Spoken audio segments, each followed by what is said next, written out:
अब देखिए, मान लीजिए मैं चाहता हूँ कि मेरी इस कंपनी का जो डाटा है वो 1 अप्रैल से 30 अगस्त तक अलग हो जाए और 1 सितंबर से 31 मार्च तक अलग हो जाए।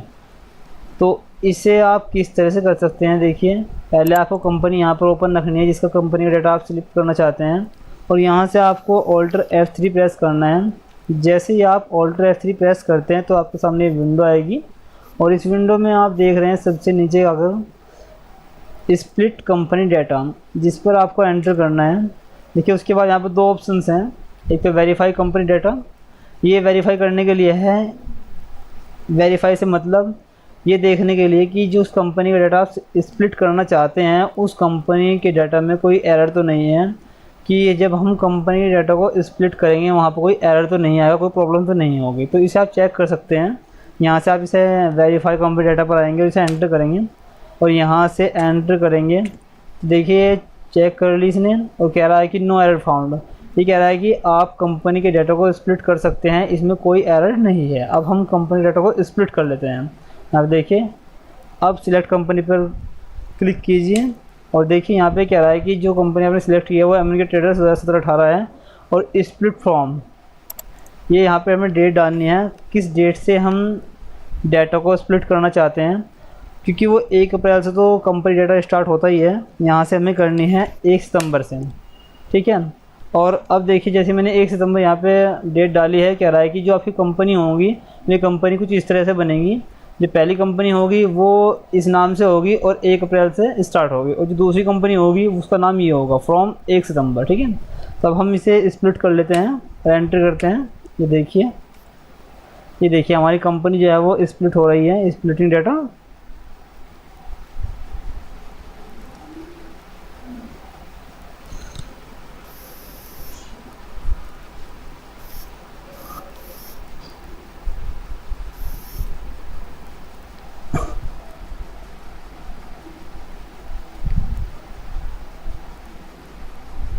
ये देखिए फ्रेंड्स, ये हमारी कंपनी जो है वो स्प्लिट हो गई है। ये देख रहे हैं आप, जो हमारी अमेरिकन ट्रेडर्स है, जो कंपनी पहले थी हमारी वो जोगेतु है, और उसके नीचे दो कंपनी और बनकर आ गई हैं इसी नाम से, लेकिन उनके सामने जो नाम आया वो है फ्रॉम 1 अप्रैल। जो पहली कंपनी है वो 1 अप्रैल से है और जो दूसरी कंपनी है वो 1 सितंबर से है। अब इन्हें चेक कर लेते हैं। देखिए यहाँ से हमने जो पहली कंपनी थी हमारी 1 अप्रैल से स्टार्ट है, जो 1 अगस्त तक है। 1 अगस्त की इसमें लास्ट एंट्री है। इसमें हम चेक कर लेते हैं कि इसमें कोई सितंबर की एंट्री भी दिखाता है या नहीं दिखाता है, जिसके लिए हम चलते हैं डिस्प्ले में डे बुक में। और देखिए आप देख रहे हैं जो डे बुक में इसकी एंट्री है वो 1 अप्रैल की है, और हमें चेंज कर लेते हैं। पीरियड चेंज किया हमने, यहाँ मान लेते हैं हम 1/4 से 1/9 तक ले लेते हैं। देखिए हमने 1/9 सिलेक्ट किया है, लेकिन 1/9 तक इसमें कोई एंट्री नहीं है, केवल अप्रैल की है। ये सिर्फ अगस्त तक की एंट्री दिखाई देंगी, इसके बाद इसमें एंट्री दिखाई नहीं देगी।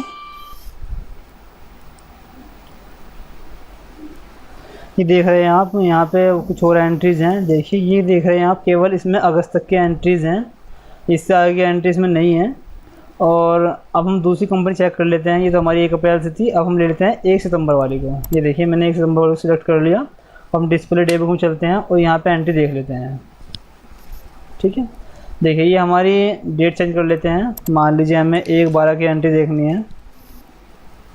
मान लीजिए 1/9 से 1/12 की एंट्री चेक कर लेते हैं, या 1/2 कर लेते हैं। देखिए अभी देखिए हमारी एंट्री जितनी इसमें एंट्री हुई थी हमें दिखाई दे रही हैं, जो 1 सितंबर की है, 1 अक्टूबर की है, 1 नवंबर की और 1 दिसंबर की है।